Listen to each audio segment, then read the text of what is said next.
যেখানে বসে আমার এই ভিডিওটি দেখছেন তাদেরকে আমার চ্যানেলের পক্ষ থেকে সকলকে শুভেচ্ছা জানাচ্ছি। হাঁস পালন একটি উন্নতি এবং লাভজনক পেশা। হাঁস পালন করে অনেকে স্বাবলম্বী হয়েছে। এরকম সাফল্যগত কিছু গল্প আমাদের এই চ্যানেলটিতে দেখানোর জন্য আমরা আজকে এসেছি পাবনা জেলার সুজানগর উপজেলার আমিনপুর থানার বিলগাছদাতে। এখানে একজন সফল খামারের সাথে কথা বলবো এবং তার মুখে জেনে নেব যে হাঁস পালন করে কীভাবে লাভবান হবে।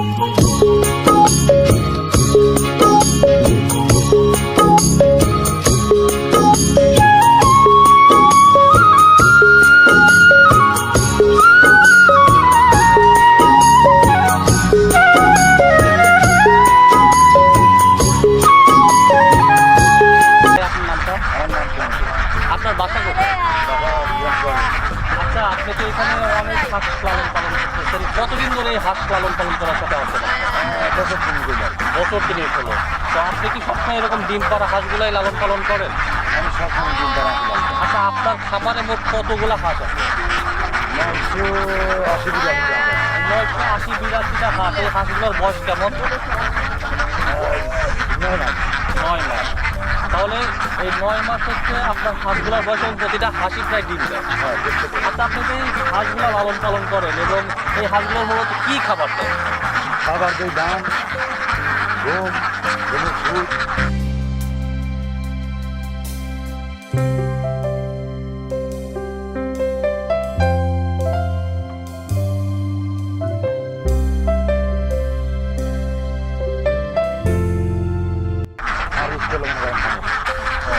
এখন তো শুষ্ক মৌসুম চলতেছে, এখন তো মুখটা কম পাওয়া যায়।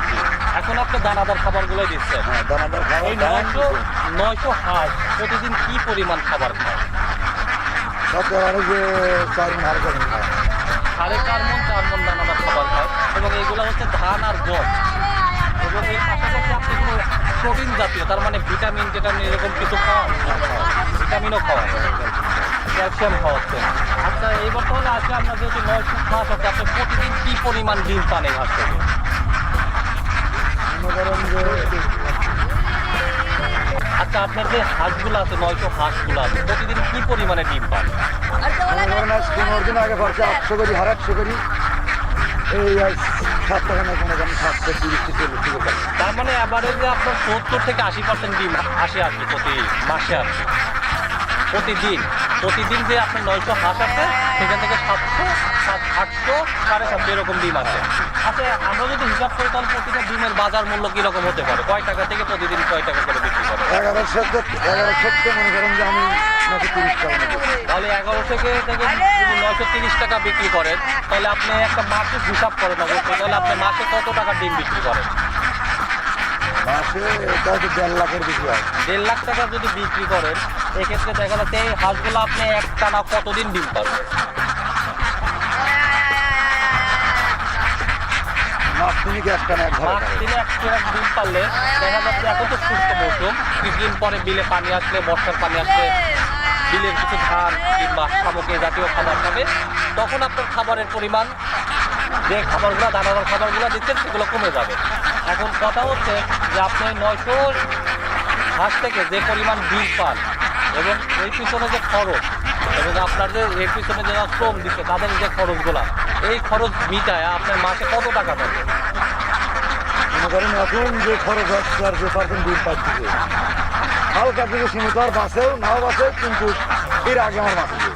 তার মানে আপনি বলতে চাচ্ছেন যে শুষ্ক মৌসুমে আমার লাভটা তেমন না হলেও দেখা যাচ্ছে লস হচ্ছে না, কিন্তু যখন বর্ষার সিজন আসে তখন আমার লাভের অঙ্কটাই বেশি এবং ওই বর্ষার সিজন দ্বারা আমি বাকি মাছগুলো পুষায় নেই। এখন আপনার এখানে কতজন শ্রমিক কাজ করতেছে? 3 জন। ওনাদের বেতন দেন কত? 12,000 টাকা। তাহলে ওনাদের বেতন দেখা যাচ্ছে এবারে আপনি 36,000 টাকা বেতন দিচ্ছেন এবং প্রতি মাসে 36,000 টাকা দেওয়ার পরে শুষ্ক মৌসুমে কিছু টাকা বাঁচতেছে এবং পরবর্তীতে এটা বেশি হবে। এখন আপনি বলেন যে আপনি এখানে আমি হাঁস দেখছি সব একই রঙের জাতের হাঁস, এই হাঁসগুলোর নাম কি? ক্যাম্বেল হাঁস। এবং এই হাঁসগুলো যে আমি দেখতেছি, এই হাঁসগুলোর যে আপনার পুষতে যে সমস্যাগুলো হয়, অসুখ বিসুখগুলো যেগুলো, কী ধরনের অসুখ হতে পারে এই হাঁসগুলোতে? আমি ধরেন 3 বছর আগের পালতেছি, আমি রসদ খুঁজি পাইছি, দাঁড় দেখা, পাও করা আর ঠান্ডা কাঁচা। আচ্ছা, আপনারা যে এই হাঁস লালন পালন করতেছেন, আপনার তো কোনো প্রাতিষ্ঠানিক শিক্ষা নাই, অর্থাৎ আপনি কারো কাছ থেকে শিখছেন কিংবা কারো কাছ থেকে জানছেন। আপনি প্রথমে হাঁস পালন করা যে লাভজনক এই পেশাটা আপনি কিভাবে জানলেন যে এই পেশাটা করলে আমি লাভ করতে পারবো? আপনি কার মাধ্যমে এই পেশাটা আসছেন? আমি গাড়ি বয়া খাইতে আমার মাছ মারি খাইতাম। তো হঠাৎ করে মালয়েশিয়া লটারি পাইলাম, লটারি মেডিকেলে আনছিটা যাইতে পারলাম না। তো একজন করলে যে হাঁস কেনে, তো আমি বললাম যে হাঁস কিনে ভালো লাগে না। তাই যে গাড়ি বয়া খাইলে মাছ মারি গেলে একটা করে হাঁস কিনে। তো তারা তো হাঁস কিনে গেলাম, মাছে তারা তো পড়তে পারলি না, লাস্টে হাঁস কিনে আমি নিজেই উদ্যোগী হয়ে হাঁসগুলো কিনলেন। আচ্ছা, আপনি যে হাঁসগুলো কিনছেন কোথা থেকে কিনছেন? আমি হাঁসগুলো কিনছিল যে মনে করেন ধরেন দুর্গাপুর তেন, অর্থাৎ সুধানগর দুর্গাপুর, আর এর লেগে মনে করেন উল্লাপাড়াতে। ও, এই হাঁসগুলো কেনার জন্য কি এমনি কোনো বাজার হয় না আপনারা সরাসরি খামারি থেকে যা কিনে নেন? খামারের তো মোবাইলের দ্বারা তারপর মোবাইলের মাধ্যমে আপনি এক খামার থেকে আর এক খামারের যোগাযোগ করে হাঁসগুলো নিয়ে আসেন। প্রথম অবস্থায় যখন আপনি হাঁস কিনছিলেন, হাঁসের বয়স কত ছিল? কত দিন? 5 মাস বয়স। প্রথম অবস্থায় কি ডিম দিত? মনে করেন 1000 আগে 60টি ডিম ছিল। প্রথম অবস্থায় 7টা ডিম আসলো, পর্যায়ক্রমে ডিমগুলো বৃদ্ধি পাইছে।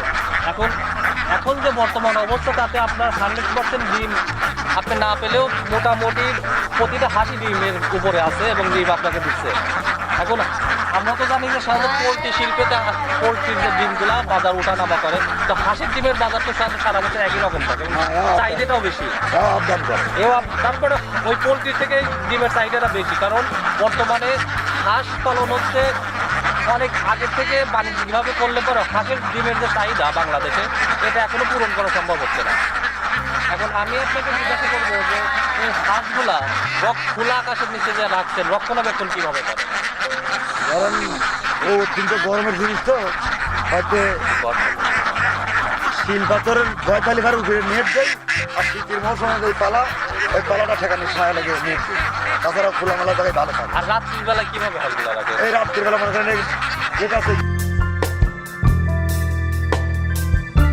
এটার ভিতর দিয়ে জানলাম। তার মানে যে গ্রাম্য যে পরিবেশে একটা শিয়াল কিংবা বন বিড়ালের একটা উপদ্রব, এই থেকে বাঁচার জন্য আপনি নেটগুলা দিয়ে দিচ্ছেন। হ্যাঁ, ওই যে বাইরে জালগুলো দেওয়া। আচ্ছা, এই ক্ষেত্রে কি কখনো আপনার ডিম পাড়া হাঁস কখনো বা দুর্ঘটনা কিংবা অসুখে মারা যায়, এরকম কোনো প্রবণতা থাকে?